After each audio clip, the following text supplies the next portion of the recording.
오늘 봉독할 말씀은 에베소서 6장 1절에서 4절까지의 말씀입니다. 신약성경 316페이지에 있습니다. 봉독하겠습니다.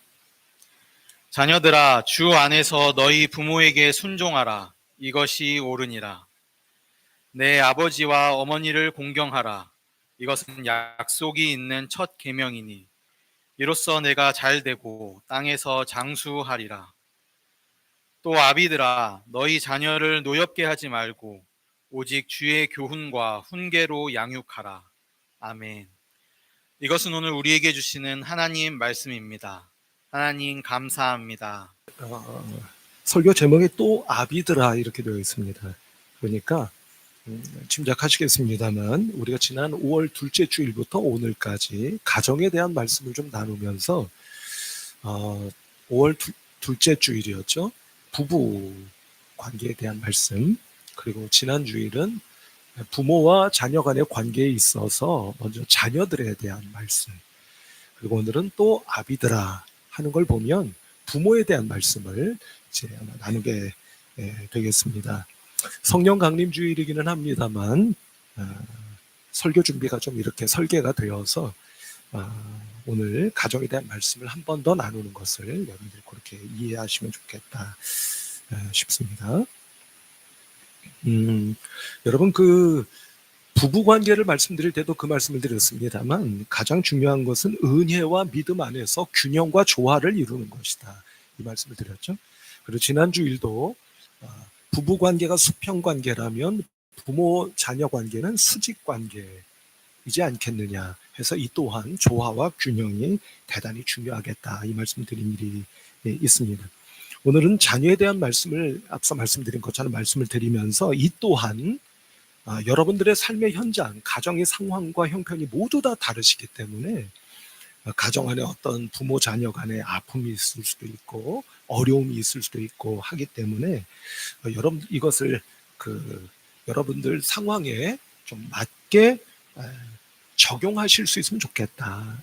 도파심에서 말씀을 드리면 좀 그렇다 하는 것을 말씀드리고 싶습니다. 먼저 그것을 좀 전제하고 좀 말씀을 드려보면 얼마 전에 제가 길을 걷다가 요 신방화 사거리 쪽에서 우리 교회 어느 권사님, 제가 실명을 말씀드리진 않겠습니다만 어느 권사님의 아드님을 길에서 만났습니다. 그 아드님은 오래전에 우리 교회를 다니시다가 지금은 다니시지 않는 아드님이세요.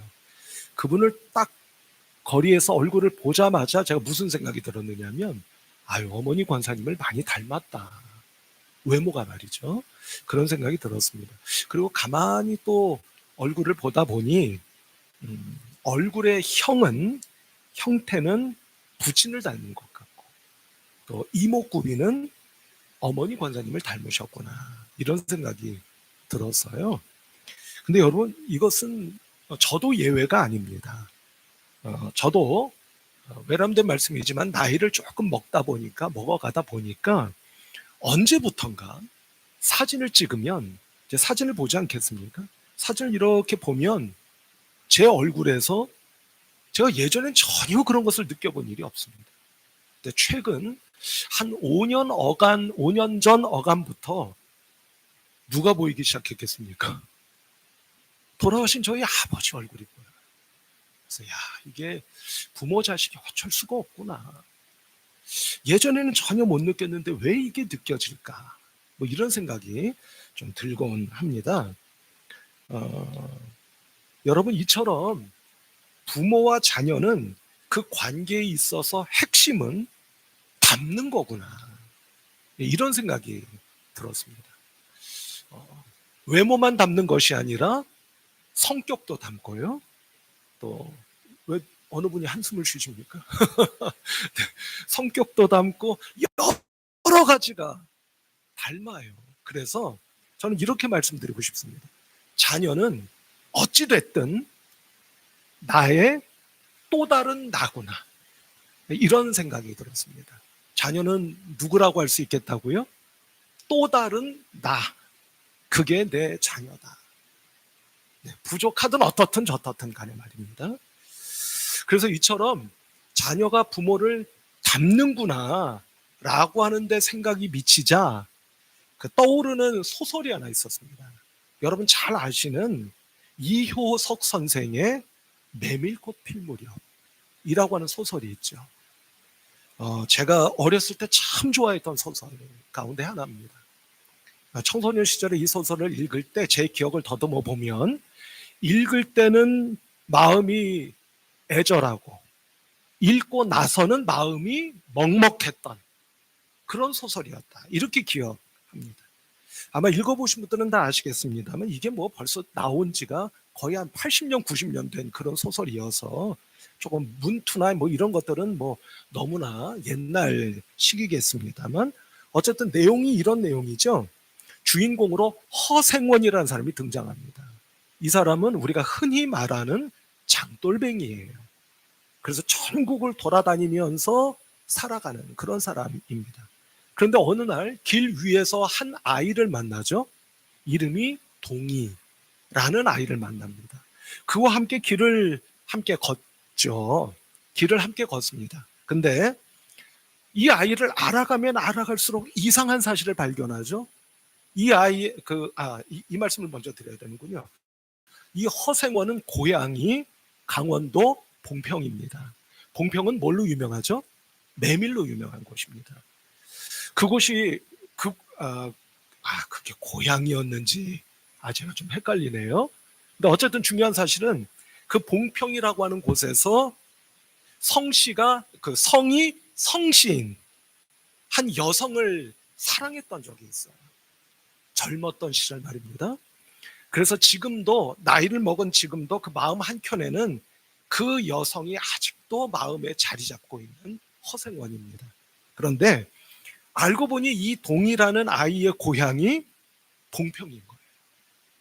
근데 더 이야기를 하다 보니 어머니의 성이 성신 겁니다. 근데 더 결정적인 사실이 하나 발견이 되죠. 그 아이가 왼손잡이에요. 근데 누구도 왼손잡이인 겁니까? 허생원도 왼손잡이.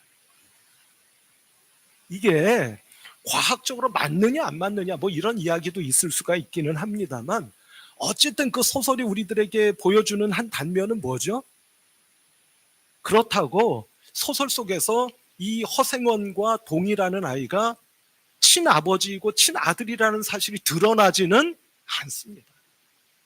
그리고 어느 시점에 두 사람은 각자 자기의 길을 걸어가게 돼요.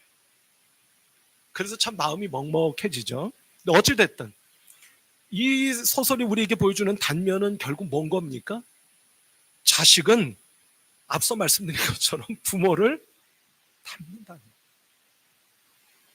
근데 여러분 성경을 봐도 그렇지 않습니까?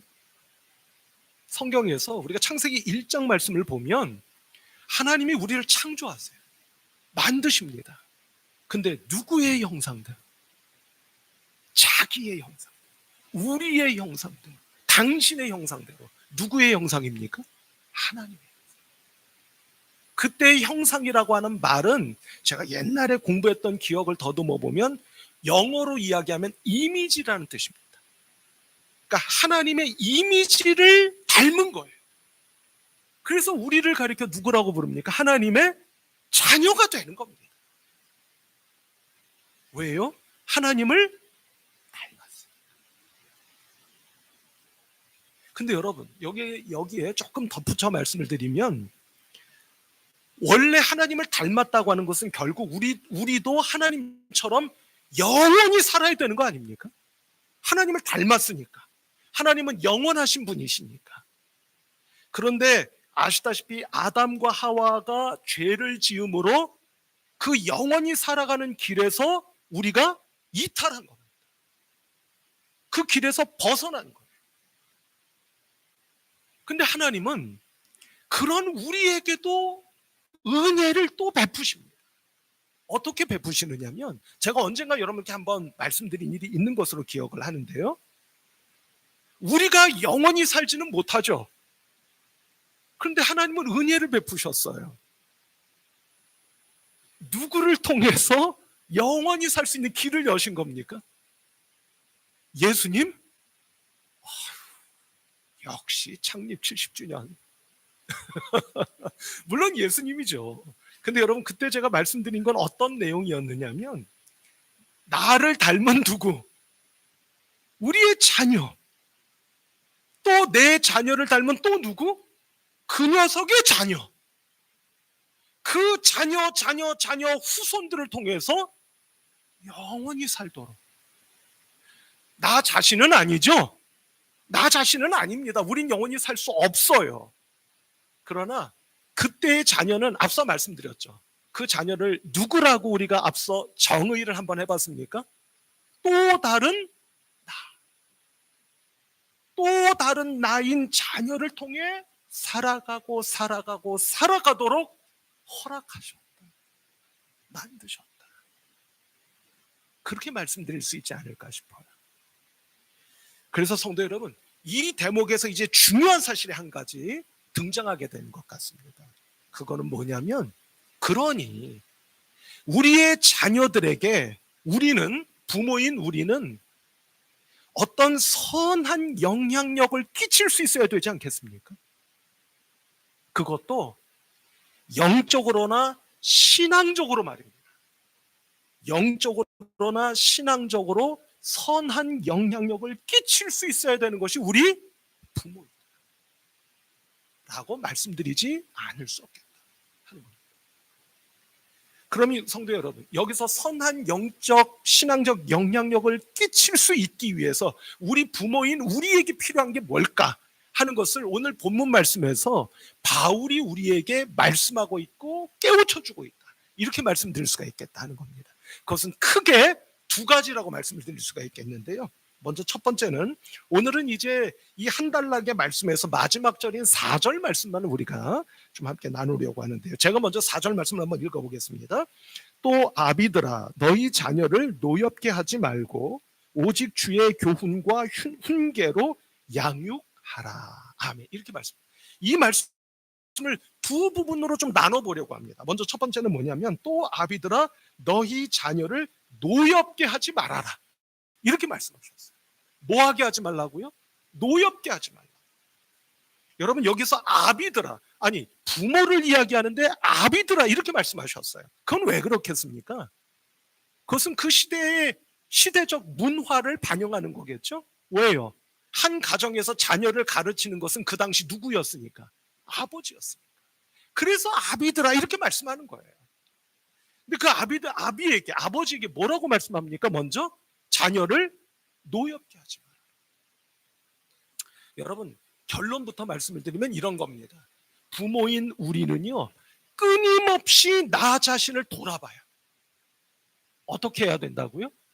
끊임없이 나 자신을 여러분들이 지금 부모로서 제가 좀 이런 말씀드리면 좀 외람될지 모르겠습니다.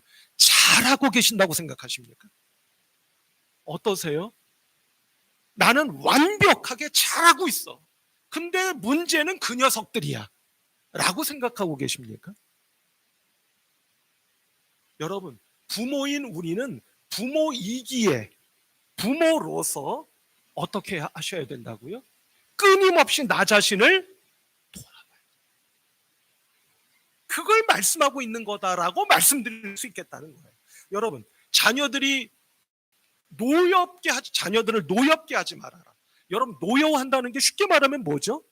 화를 내는 거예요. 여러분, 언제 자녀들이 화를 낸다고 생각되십니까? 부모에게.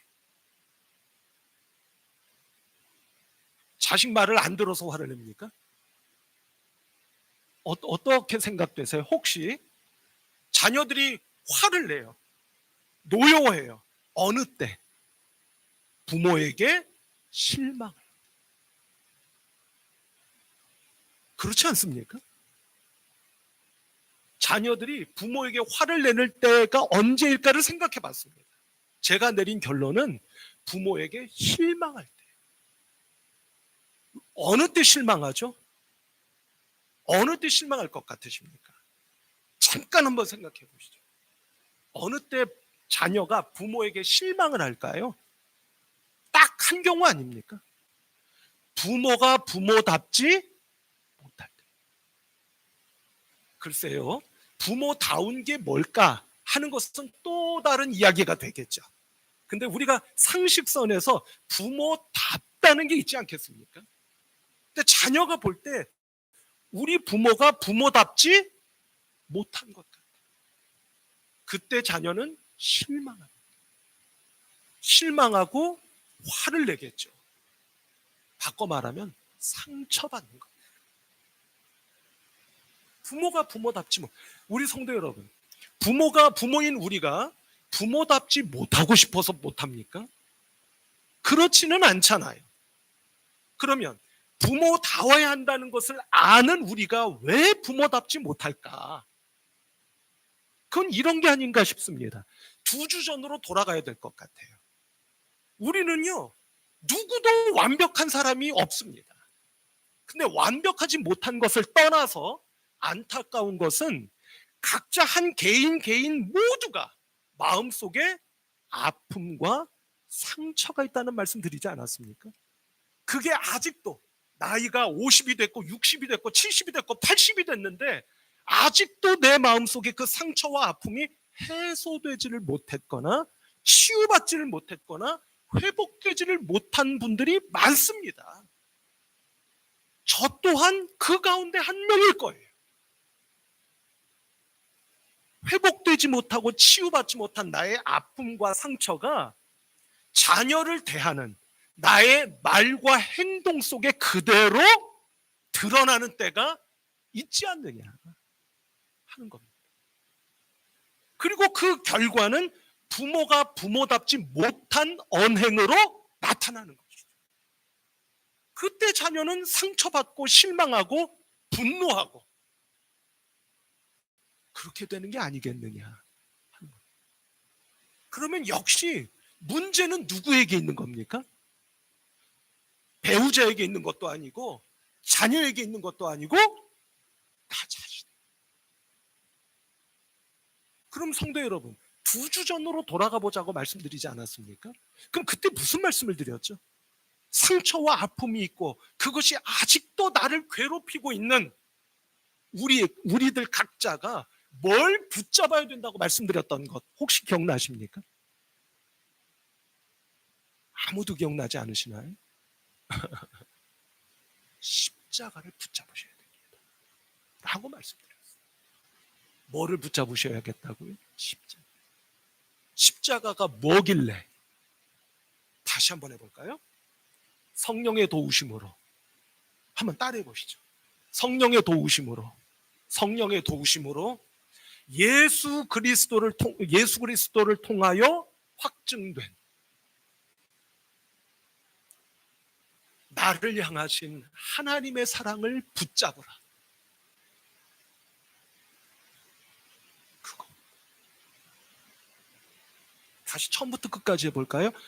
한번 해보십시다. 시작. 성령의 도우심으로 예수 그리스도를 통하여 확증된 나를 향하신 하나님의 사랑을 붙잡으라. 그게 바로 복음 중에 복음이라고 하는 로마서, 사도 바울의 로마서 5장 8절의 말씀, 바로 그 말씀 아닙니까?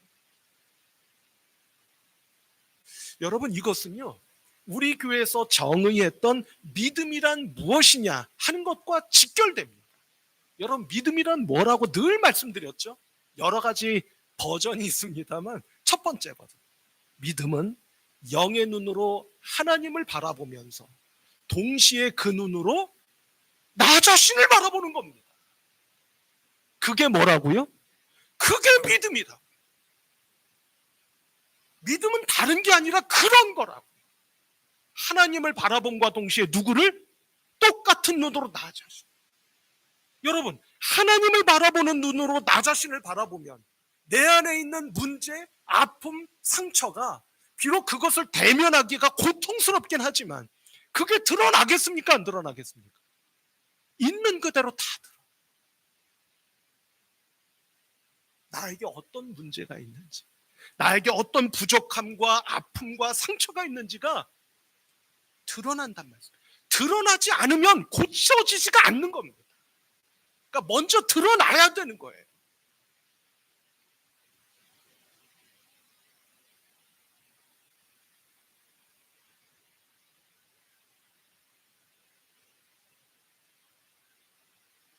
우리 성도 여러분, 내 안에 있는 이 문제와 아픔과 상처가 혹시 그럴 분이 한 분도 없으시리라 믿습니다만 내 자녀들에게 대물림 되기를 원하십니까? 그 상처를 고스란히 안고 내 자식이 커가기를 바라십니까? 그걸 원치 않으신다면 십자가를 붙잡는 여러분들이 되셔서 끊임없이 나 자신을 돌아봄으로 중단 없이 부모가 먼저 끊임없이 새로워지고 자라가고 자녀만 성장하는 게 아니라 부모도 성장해 갈 수 있는 우리 성도 여러분들이 되셔야 될 줄로 믿습니다. 부모가 새로워지고 자라갈 때, 성장해 갈 때 내 자식도 새로워지고 자라가고 성장하게 된다 하는 사실을 놓치지 마시고 오늘 다시 한번 꼭 주님의 십자가, 성령의 도우심으로 예수 그리스도를 통하여 확증해 주신 나를 향하신 하나님의 사랑을 붙잡음으로 내가 변화되고 치유되고 회복되는 단초가, 그 계기가 마련될 수 있는 우리 모두가 꼭 되어주시기를 바랍니다. 여기에 한 가지만 제가 오늘 좀 덧붙이고자 합니다. 그것은 뭐냐면 부모가요, 교양이 있어야 됩니다. 뭐가 있어야 된다고요? 교양. 여러분, 교양이라는 단어는, 낱말은 제가 아는 한 쉽게 우리가 말하죠. 아유, 저분 참 교양이 없네. 우리가 보통 그렇게 말하잖아요. 그렇게 쓰기도 하지만 원래는 굉장히 중요한 말입니다. 교양은 오늘날 이 지구상에 근대 사회와 현대 사회를 여는 데 있어서 결정적인 역할을 한 것 중에 하나예요. 그건 뭐냐면, 교양이라는 건 뭐냐면 내가 배워서 자라가고 형성된다는 걸 의미하는 말입니다. 내가 죽는 날까지 빚어지는 거예요. 완성된 게 아니잖아요. 완전하지가 못하다고 앞서 말씀드렸지 않습니까? 완전하지 못하니 죽는 날까지 어떻게 해야 되는 겁니까? 끊임없이 만들어지고 빚어지고 형성되는 거. 그게 교양인 거예요. 그러니까 우리 부모가 교양이 있어야 되는 겁니다. 그런데 여러분, 이처럼 내가 끊임없이 변화되고 만들어져 가고 빚어져 가고 형성되어 가려면 뭐가 필요하냐? 우리 성도 여러분, 오늘 꼭 한번 귀담아 들어주시길 바랍니다. 조금 외람된 말씀이기는 합니다만 여러분, 책을 읽으셔야 돼요. 뭘 하셔야 된다고요? 물론 우리 성도 여러분, 아이고 내가 눈이 침침해서 내가 하루 종일 직장에서 일하고 바쁜데 무슨 집에 가서 또 책을, 물론 그러실 겁니다. 그러나 성도 여러분, 하루에 한 페이지든 두 페이지든 꼭 책을 좀 읽으시라 라고 제가 오늘 좀 여러분께 부탁을 드리고 싶어요. 왜냐하면 이겁니다. 책을 읽는다는 건 무슨 뜻이냐면, 여러분 예를 들어 소설을 읽는다고 치십시다. 주인공이 무슨 말을 하거나 어떤 행동을 해요. 그럼 책을 읽는 나는 뭘 합니까? 이 주인공이 이 순간 이 상황에서 이렇게 말하고 이렇게 행동하네? 그러면 내가 만일 이 상황이 있었으면 나는 어떻게 할까? 끊임없이 나 자신을 돌아보게 만드는 게 독서인 겁니다. 그리고 그 결과로 나타나는 게 교양인 거예요. 그러니까 책을 읽느냐 안 읽느냐는 우리가 쉽게 뭐 읽어도 되고 안 읽어도 되지, 물론 그렇죠. 그러나 그렇게 말할 수 있는 문제가 아니라는 것을 오늘 말씀드리고 싶은 거예요. 왜요? 독서라고 하는 것은 끊임없이 나 자신을 돌아볼 수 있는 생각과 마음의 근육, 생각과 마음의 뭐요? 근육을 만들어가는 일이기 때문입니다. 성도 여러분, 은혜 받으면 나 자신을 돌아보나요? 은혜 한번 받으면 나 자신을 탁 돌아보게 됐디까? 그렇게 되시던가요? 아니에요. 그건 착각입니다. 우리의 바람일 수는 있어도 그렇게 되지 않아요. 오히려 믿음 하시는 분이 더 자신을 돌아볼 줄 모릅니다. 나만큼만 믿어봐. 다 그렇게 된다니까요. 그래서 우리에게 꼭 필요한 게 교양인 겁니다. 책을 읽고 생각이 바뀌어지고 마음이 달라져 보는 경험을 하는 교양이 쌓여져 가야 된다는 말씀을 드리고 싶은 거예요. 성도 여러분, 칼 마르트라고 하는 세계적인 20세기 신학자가 있습니다. 가장 보수적인 신학자라고도 할 수 있어요. 이분이 무슨 얘기를 했는지 아십니까? 너무나 유명한 말. 한 손에는 성경, 한 손에는 신문. 놀랍지 않습니까? 그 대신학자가 뭐라고 말을 했다고요? 한 손에는 성경, 당연하죠. 근데 놀랍게도 다른 한 손에는 뭐요? 신문. 성경을 읽는 만큼 뭐도 읽어야 된다는 겁니까? 신문 또는 책을 읽어야 된다는 이야기. 그래서 제가 오늘 부탁을 하나 좀 드리려고 합니다. 오늘 댁에 돌아가시지 않겠습니까? 댁에 가시면 그래도 댁에 책 한 권들은 다 있으시잖아요. 어느 책이든 상관없습니다. 댁에 가시자마자 문 열고 현관에 딱 들어서시고 발을 내딛는 그 순간 제일 먼저 뭘 찾으세요? 책을 찾으세요. 그래서 그 책을 열어서 한 페이지, 두 페이지, 세 페이지 좋습니다. 한번 읽어보세요. 그래서 우리 방화동 중앙교회 성도님들은 적어도 한 달이나 두 달에 한 권 정도는 책을 읽으시는 분들이 되시면 좋겠다. 왜요? 그러지 않고서는 나 자신을 돌아본다? 절대 되는 일이 아니기 때문입니다. 그러나 부모는 어떤 분이어야 함을 앞서 나눈 겁니까? 끊임없이 나 자신을 돌아볼 줄 아는 사람이 되어야만 하기 때문에 오늘 이 말씀을 드린 거예요. 성도 여러분, 두 번째는 뭐냐면 첫 번째는 나 자신을 돌아봐야 된다. 그래야 자녀를 노엽게 하지 않을 수 있는 단초가 마련될 수 있다. 이 말씀을 드린 것이죠. 자, 두 번째는 뭐냐면요, 이렇게 말씀하죠. 오직 주의 교훈과 훈계로 양육하라. 이렇게 말씀하셨어요. 우리 성도 여러분, 이 또한 마찬가지죠. 지난주 우리 나눴던 말씀 잠깐만 돌아보면은요, 자녀들에게 뭐라고 말씀했습니까? 바울이 순종하라. 그 다음에 뭐였죠? 공경하라. 이게요, 여러분, 소극적 자세에서 적극적 자세로 한 발 내딛는 거라고 말씀드리지 않았습니까? 똑같습니다. 노엽게 하지 마.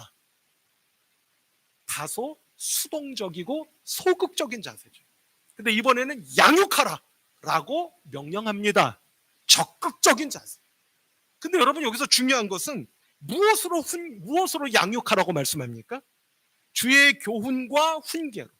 이거 쉬운 게 아니에요. 여러분, 교훈과 훈계라는 말을 풀어내려면 또 많은 시간이 걸립니다. 그래서 제가 이렇게 간추려 봤어요. 한번 들어보십시오. 이 말씀은 다른 게 아닙니다. 자녀를 돌보고 인도하라, 이 뜻이에요. 한번 해보실까요? 시작. 자녀를 돌보고 인도하라. 이건 여러분 다른 뜻이 아닙니다. 잘 들어보세요. 이게 오늘 핵심이라고 말씀드려도 과언이 아닐 것 같습니다.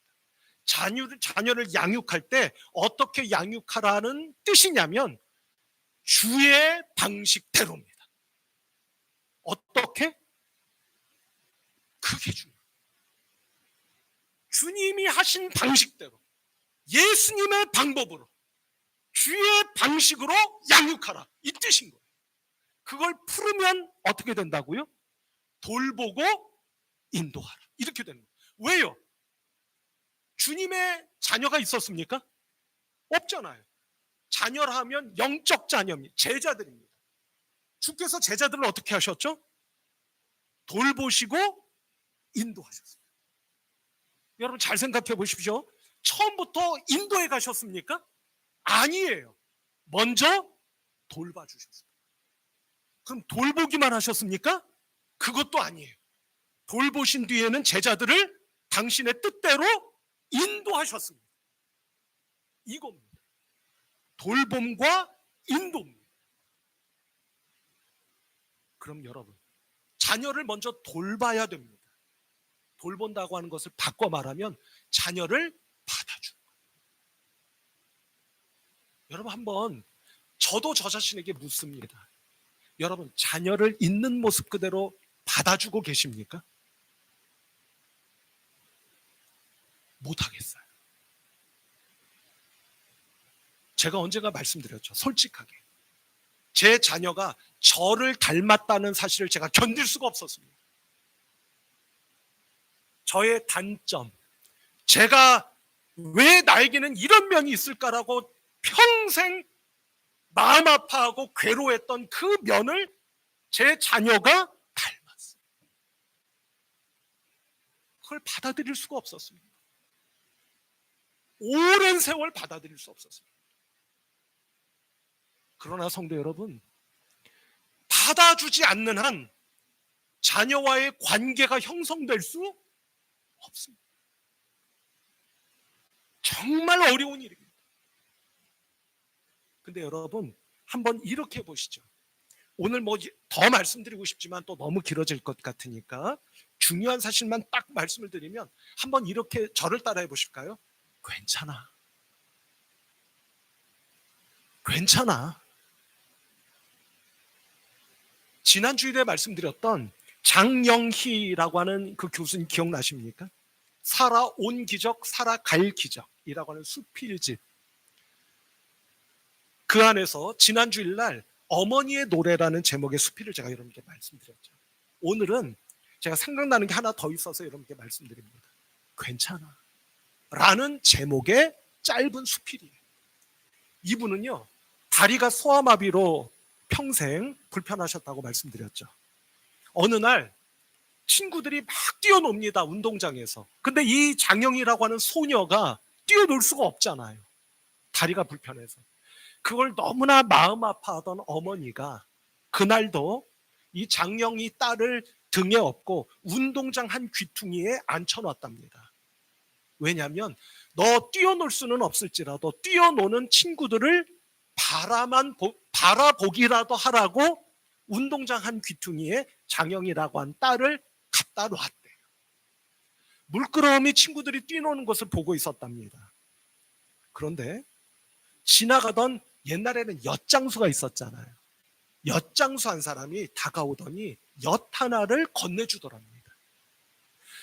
소녀니까 무턱대고 받기가 어려웠겠죠. 그래서 주저했답니다. 그랬더니 이 엿장수가 이렇게 말하더래요. 어떻게 해요? 괜찮아.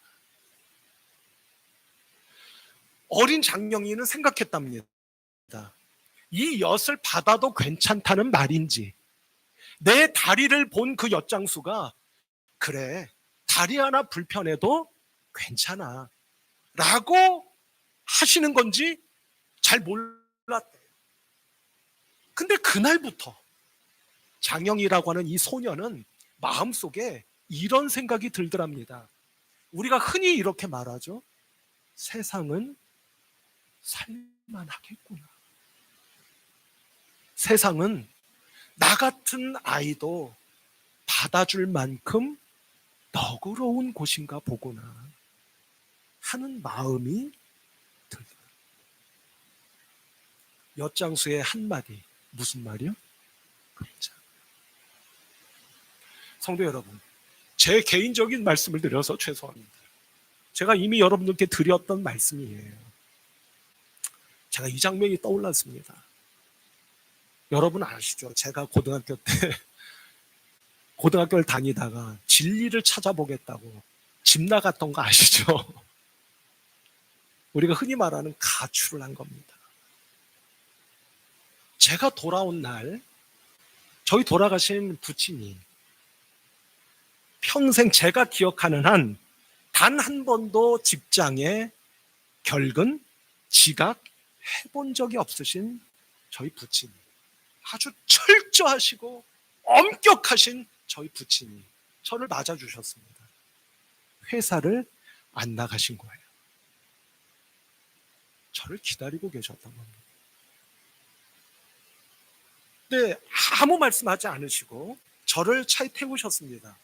그때 저희 집에 폰이라는 승용차 아시죠? 폰이 기억나십니까? 그게 있었어요. 관용차였습니다. 관용. 저희 집이 무슨 뭐 승용차를 가지고 있을 만큼의 형편은 아니었고요. 관용차였습니다. 저희 아버지가 회사 다니실 때 타고 다니시는. 저를 그 폰이에 태우시고 그 당시로선 참 그런 데 가기가 어려웠죠. 갈비집을 데리고 가셨어요. 제가 말씀드렸을 겁니다. 그리고 갈비를 주문하시고 갈비를 참 철없이 먹고 있는 저를 저희 아버지가 바라보시는데 불호령이 내려져야죠. 근데 웬일입니까? 제가 갈비를 다 먹을 때까지 단 한마디도 말씀을 하지 않으셨어요. 제가 그 아버지의 모습이 제가 말씀을 준비하면서 떠올랐습니다. 근데 그 아버지가 저에게 이렇게 말씀하시는 것처럼 이제 와서 느껴진 뭐라고 말씀하셨을 것 같으십니까? 괜찮아. 돌아왔으니 괜찮아. 다시 시작하면 되지 않겠니? 그러니 괜찮아. 라고 말씀하셨구나. 이제 와서 그 말씀이 들리는 겁니다. 그런데 성도 여러분, 주님이 꼭 우리에게 그러시지 않으셨습니까? 마태복음 11장 28절인가요?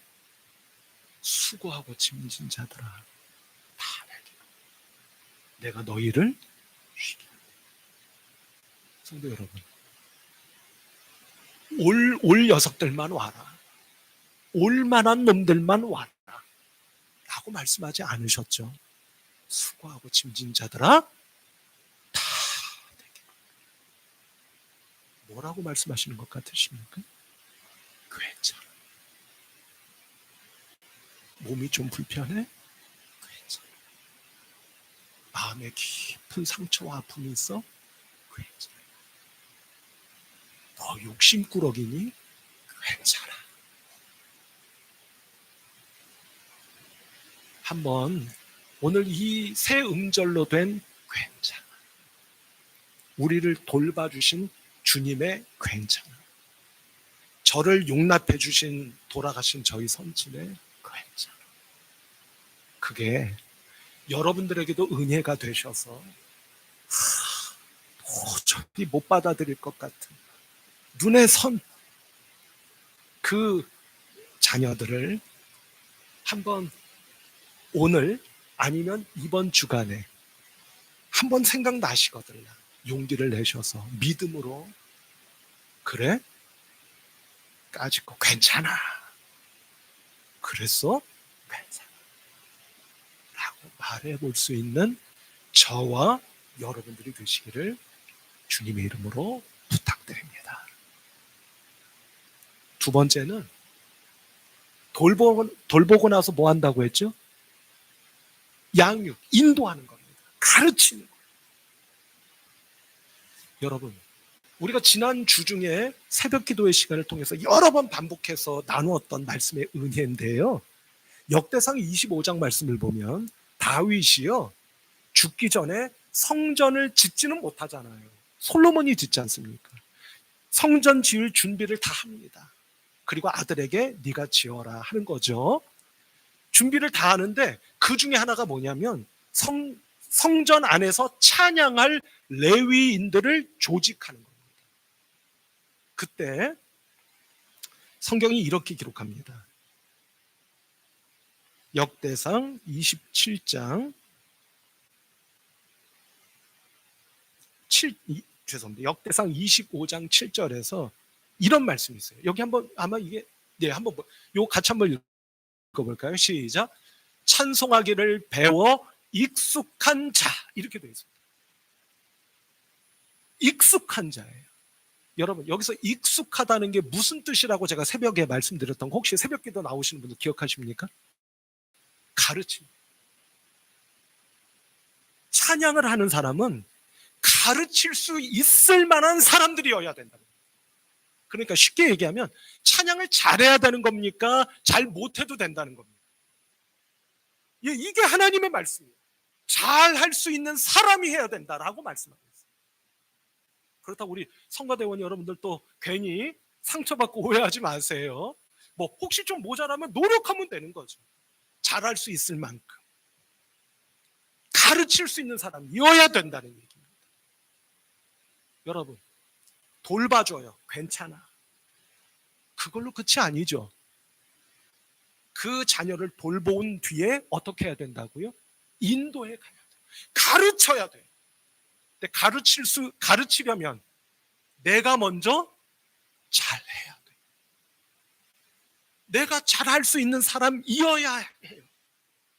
내가 못하면서 가르치려 해요? 자녀들이 듣습니까? 안 들어요. 듣는 척은 할 수도 있겠죠. 요즘은 척도 안 하겠지만 안 듣습니다.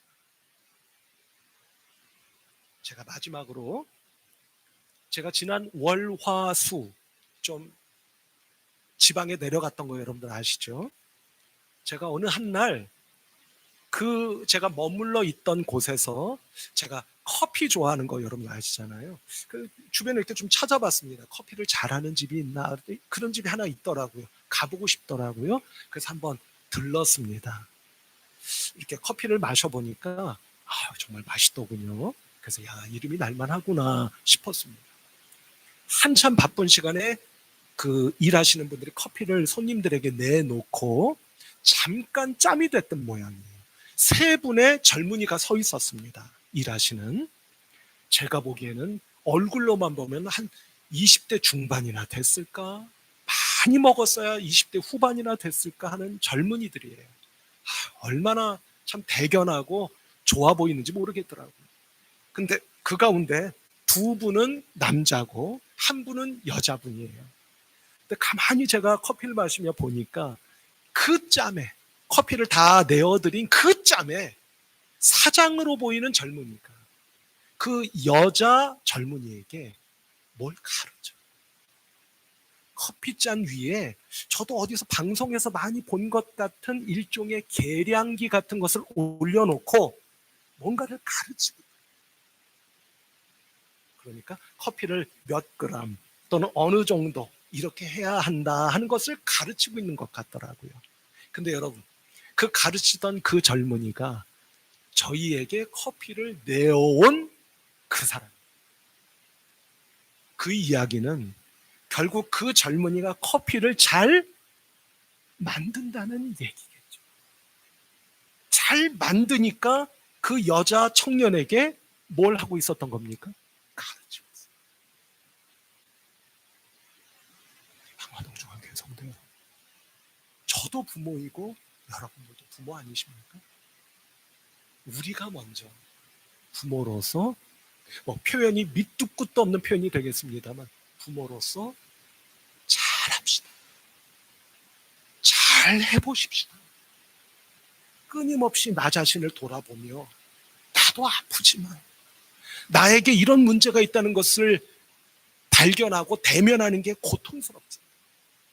그것을 하나씩 하나씩 바꾸어 가볼 수 있는 저와 여러분들이 되실 수 있기를 바랍니다. 그리고 주님이 하셨던 방식대로 먼저 우리 자녀에게 세 글자 기억하시죠? 뭡니까? 참 쉽지 않습니다. 저도 어려워요. 그러나 한번 해보시죠. 우리의 자녀를 떠올려 보며 마음에 진심으로 한번 이렇게 그 말을 한번 뱉어본다니까 좀 이상합니다. 한번 뱉어볼까요? 한번 해보시죠. 시작. 괜찮아. 괜찮아. 그만큼 하면 됐어. 괜찮아. 라고 말해볼 수 있는 저와 여러분들. 그리고 그 자녀들에게 내가 먼저 잘함으로 한번 가르쳐 볼 수 있는 저와 여러분들 되실 수 있는 부모인 우리 방어동 중앙교회 성도 여러분들 한 분 한 분 모두가 되실 수 있기를 주님의 이름으로 축복합니다.